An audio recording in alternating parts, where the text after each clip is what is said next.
Hi, welcome to a LawInSport Insight with me, Sean Cottrell, the founder of LawInSport. Today I'm joined by two guests. Hi, I'm Kevin Carpenter. I'm editor of LawInSport. I also advise clients on sports betting regulations and integrity in sport issues, particularly in the match fixing field. My research recently has been in the United States in relation to integrity in sports betting issues, particularly the developments in New Jersey.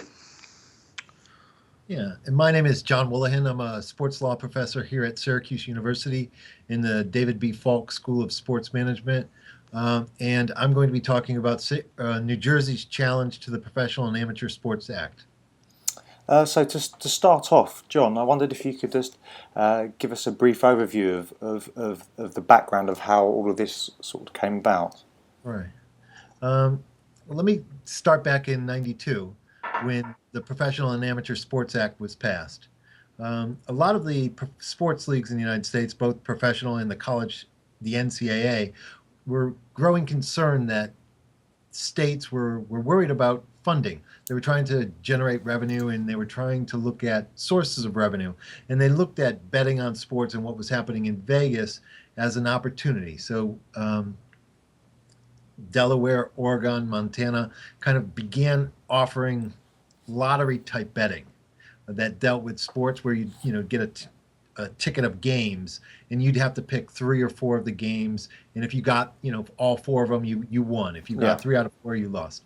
So they were building that type of, and the leagues got a little concerned that this was spreading too fast, and so they petitioned Congress to enact the Professional and Amateur Sports Protection Act. And basically what it does is it stops it stops the spread of sports gambling to those states that had already enacted it. So only those 4 states are allowed in the United States to have any type of sports gambling. One of the interesting things about the law, however, is that it did give New Jersey a 1-year window to actually enact legislation that would allow them to have sports gambling on the same lines as Vegas.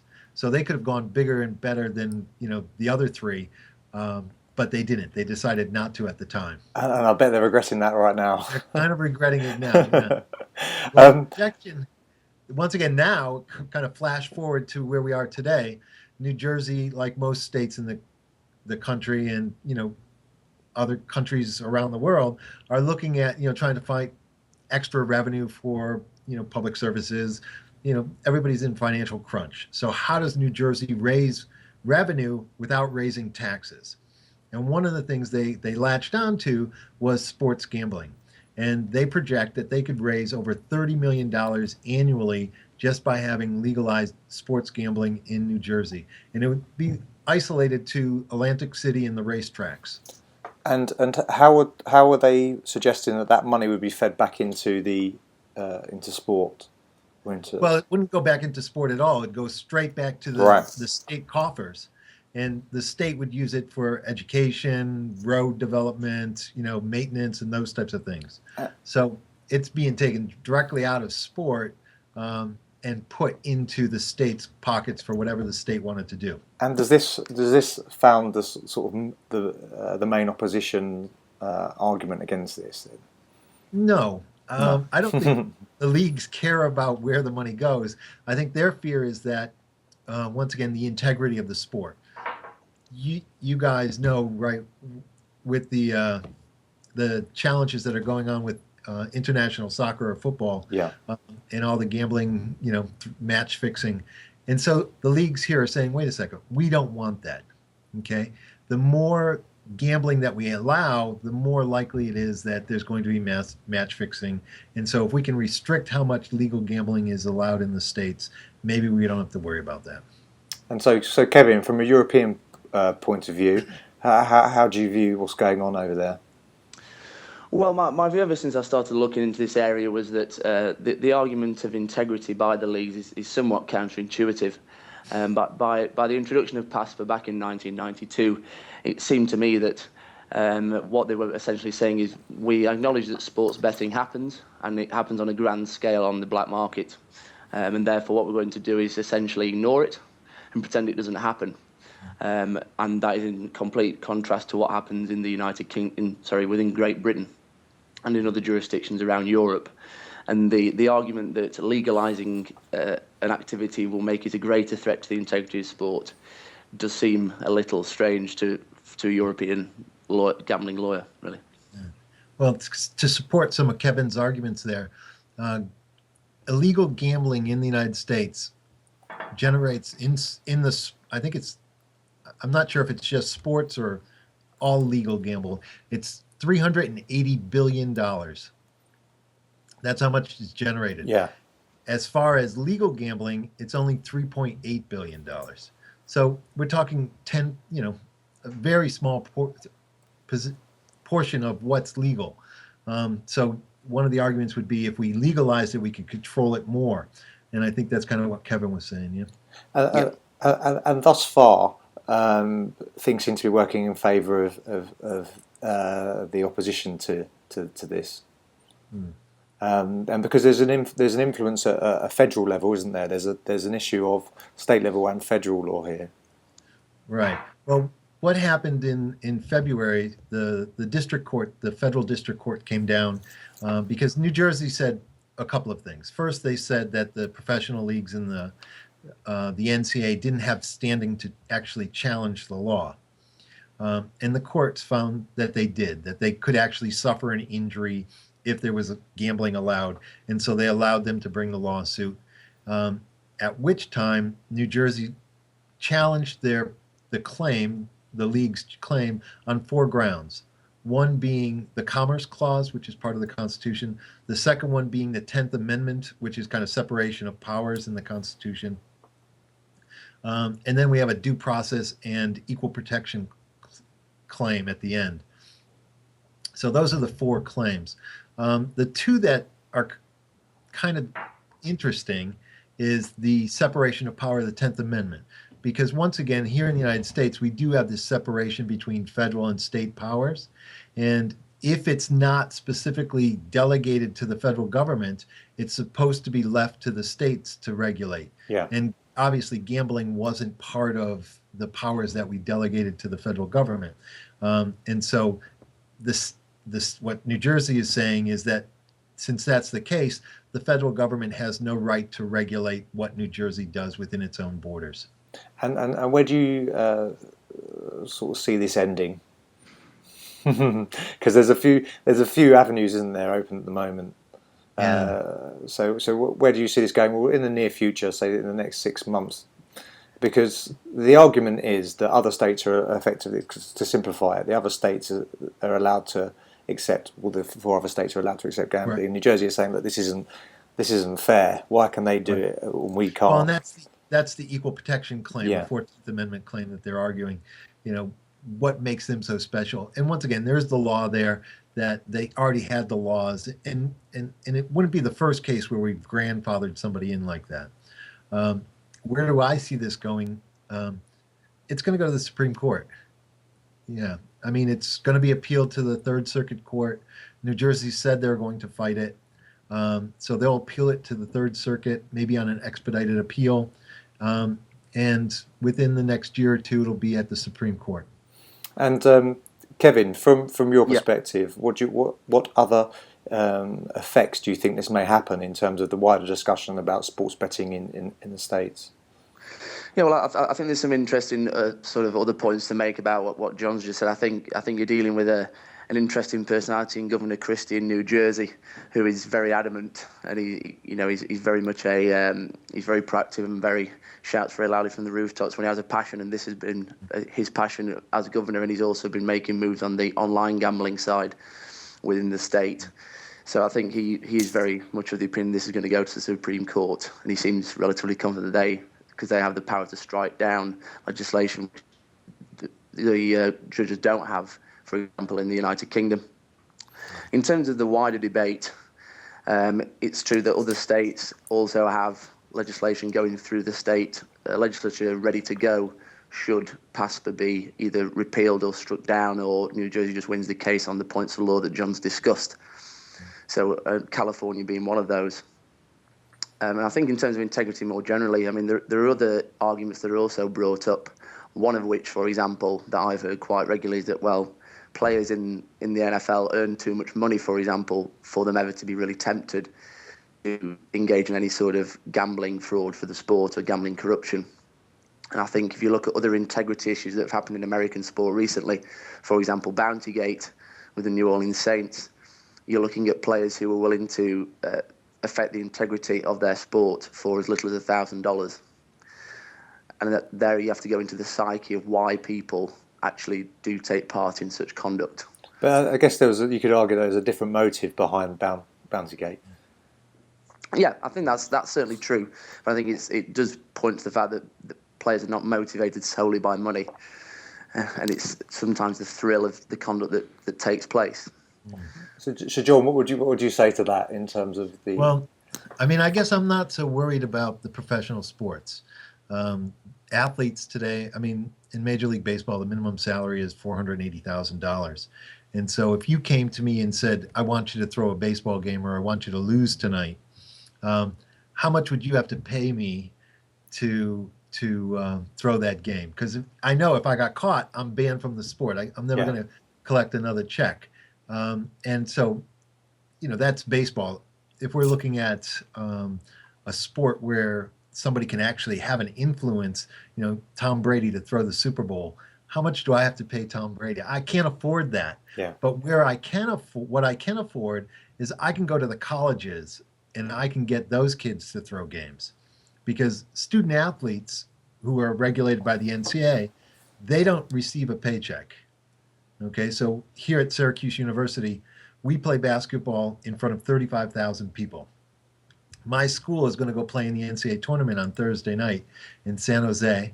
I got that plug in. Yeah, you excited? So my school is going to go play on Thursday night, and we've got 5 kids, okay? I don't know what type of financial backgrounds they come from, but these kids can't work while they're student athletes here on campus. So they haven't been able to get a paycheck on campus here. So all the money they have is from mom and dad. If I go to them and say, listen, you don't even have to lose the game. Syracuse is favored by 10 points. Just make it under 10. Just win by under 10, and I'll give you $10,000. That's a big chunk of change for these kids, and they will look at that. Yeah. So as far as professional sports integrity, I'm not too worried about it. College sports, it's kind of another issue. And do you think that's happening at the moment? Or do you think that the sort of... How likely do you think that someone has been approached, for example? Let's not say someone has... Let's not speculate to say whether someone has committed it, but to say that someone may be approached, how likely do you think that is? It's happened before. So is it happening again? Maybe. I mean, there are lots of examples. In the late 50s, all the schools in New York City, is basically the home of college basketball in the United States. The City College of New York, Long Island University, Manhattan, Columbia, all 4 of those teams were kind of involved in a point-shaving scandal in the late 50s, or the late 40s, early 50s. All 4 of those schools. Even Kentucky was involved in the point-shaving scandal, and they actually had to give up basketball for the 1953 season. City College of New York, which won both the NCAA championship and the NIT, I think in 1951, actually had to give up sports for 7 years. They basically just got rid of all their sports programs. And the New York's basketball schools are still kind of suffering because of this, 50 years later. So Boston College, Northwestern, Arizona State, Tulane, all of those schools have been involved in betting scandals. And so even if this doesn't go through and there's not a sudden, the market doesn't suddenly open up to sports betting, right. Do you think there is a need more widely about education or what is already being done in terms of education, in terms of integrity in American college, in particular college sport? Well, the NCAA works very closely with the schools and the athletes. So they let them know that this is, unacceptable behavior. It's criminal behavior. And the NCAA actually works with Las Vegas to track games. So if they see spikes or irregular betting in a particular team or a particular game, it does raise red flags, and the NCAA is aware of that. So they are kind of conscious of it. And am I right that, and there's a very good chance I may be wrong, that there is a fantasy sport or fantasy, the fantasy leagues. Fantasy league, yeah. Yeah. So over here is quite commonplace, but in the States there's certain provisions about whether or not it's allowed. And I understand in Jersey, separate to this, that they've allowed for fantasy leagues to be for bets to be placed on fantasy leagues. Is that right? Right. Yeah. Well, kind of building off the integrity of the sport as far as players giving up. It should be noted that the professional sports leagues are involved with casinos. We've got the women's WNBA. Yeah. We have a team that plays in a casino. Oh, right. Yeah, the Connecticut Sun play at the Mohegan Sun Casino in Connecticut. There are lots of casinos that sponsor or advertise. You can see a casino advertisement in Yankee Stadium. Yeah. So there is that relationship, financial relationship. The professional sports leagues are involved. I shouldn't say involved, but they allow the state lotteries, to use their logos. Yeah. So once again, the leagues are getting paid by the state lotteries, so they're involved there. Fantasy sports leagues, another great example. While I can't bet I can bet with my fantasy league. I'll put on X number of dollars and say, hopefully I'll win the league. But one of the obviously being the the knowledgeable person that you are, you must win all the time. But one of the things that but you can do now, they've got these fan leagues where you can do it on a daily basis, where you're betting, you're picking up players on a daily basis. And so there is money involved there that's going on, and that is legal.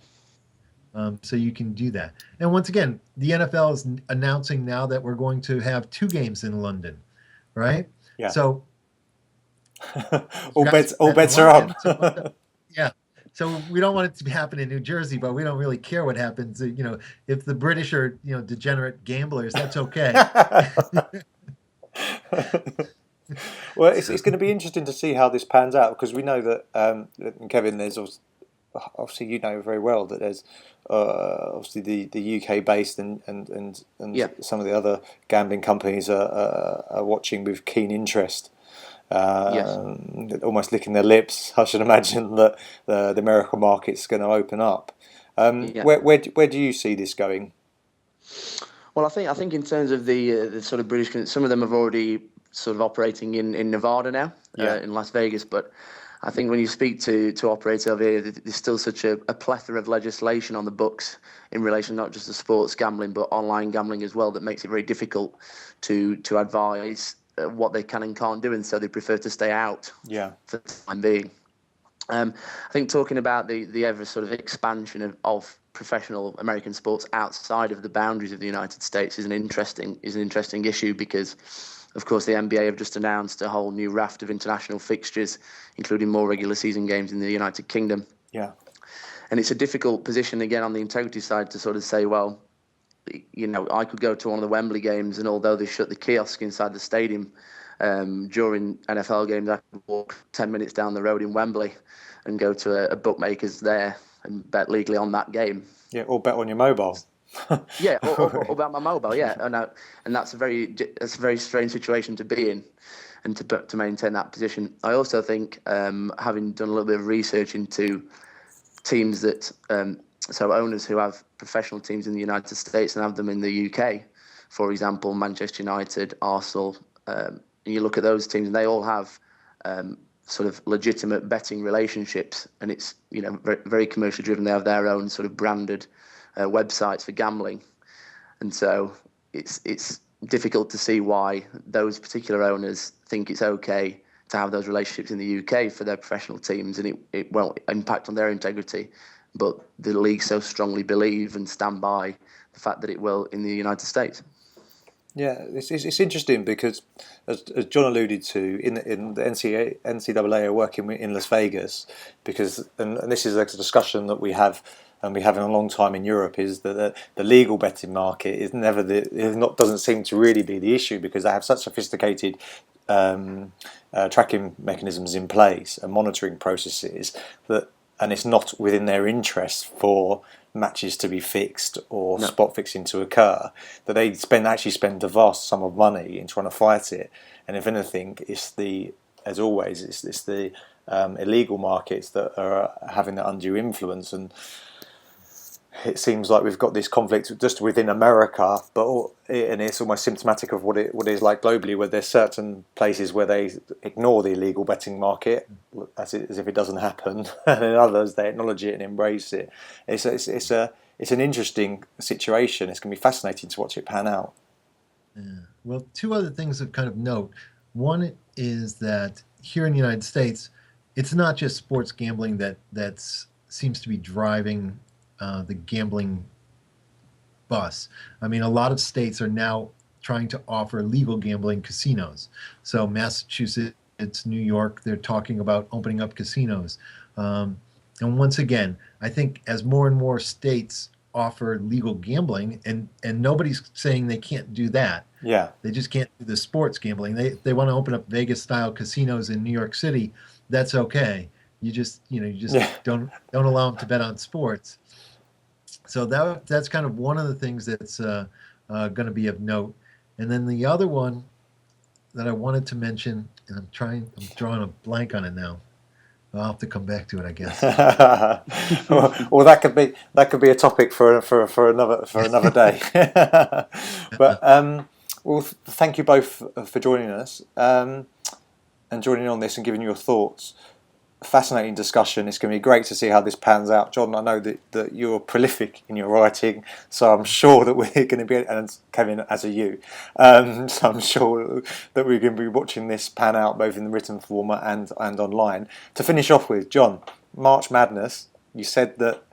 Now, can you just give me those figures again, because this I think a lot of people, especially again in the UK, in Europe, maybe any places outside America, will not understand the sort of money that is at stake here. Well, beginning on Thursday actually the first round is Tuesday and Wednesday, but the tournament really doesn't start until Thursday. And so beginning Thursday through Sunday, there'll be 32 games. And of those 32 games, over $90 million will be bet in Las Vegas casinos alone. It's the busiest weekend in Las Vegas. I mean, if you're a gambler, sports gambler, you're in Vegas this weekend. So where are you? I'm in front of my television watching my games, right? It is, if you're not familiar with March Madness here in the United States and you're a sports fan, games start at 9 o'clock in the morning and they don't end until 11 o'clock at night. And nobody does any work. I was going to say, I'd love to see the correlation. Employers must be pulling their hairs out. And the other point that I thought was quite interesting is that someone alluded to last week, and we discussed it before we went live, that this brief window brings in something like 80% of the NCAA revenue? Is that what accounts for? Correct. I mean, because the NCAA, the only revenue that they really have is their NCAA basketball tournament. That's the only thing they have to sell that they own themselves. So it's a single tournament. They do generate some money with their hockey tournament, the Frozen Four, and they have a College World Series. But those are basically the three big events that they have. They have a women's Final Four as well in the women's basketball that generates a number of dollars for them. But men's basketball tournament is above and beyond anything else they have. I think it's about a $6 billion television contract. Not bad for amateur sport, right? Right. And who do you predict to win then? I'm putting you in an awkward position, I know. See, I can't pick my this is very sport because I'm unfair. not playing very well. if I were a betting man, I guess I would bet on Louisville. Louisville. Okay. Yeah. Well, let's see if that prediction comes through. Oh, hopefully you're wrong for your university. Check back mid-April. Yeah, I think it ends the first week of April. So the next 3 weeks. Excellent. Are big time. And Kevin. Yep. Have you been? Who do you pick? I couldn't possibly say my knowledge of college sports isn't that great, but I will be taking John's tip and may just log on straight after this, after we finish here, and see what the odds are on that. Great. Well, thanks a lot, guys, and I hope viewers that you enjoyed watching this. Thank you. Thanks very much.